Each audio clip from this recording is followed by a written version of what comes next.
Je vais vous parler de l'humiliation. L'humiliation est un marqueur important. Pourquoi? Parce que l'humiliation, comme j'en ai parlé à propos des topiques sensoriels, c'est la dialectique entre le moi, le surmoi et le ça. Le ça et le surmoi. Le surmoi humilie le ça. Et le ça est humilié par le surmoi. Mais nous avons tous un surmoi, nous avons tous un ça. Donc toute humiliation est potentiellement réciproque. Et en même temps, l'humiliation indique une dualité. C'est-à-dire qu'il y a des gens qui n'ont pas le même surmoi que les autres.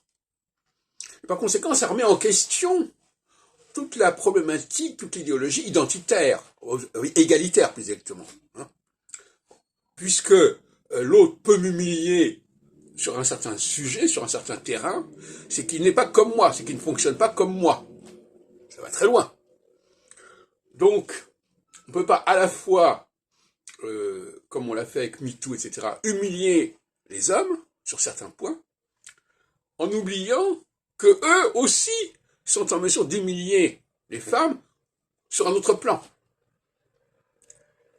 Il y a toujours une réciprocité, il y a toujours une rétorsion quelque part, et ça, il y a un équilibre de la terreur à ce niveau-là.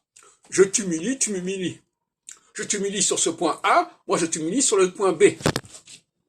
Et donc, là, nous avons là une clé fondamentale au niveau de ce que j'appelle la verticalité, c'est-à-dire qu'effectivement, il y a une conflictualité fondamentale entre différentes catégories de la population.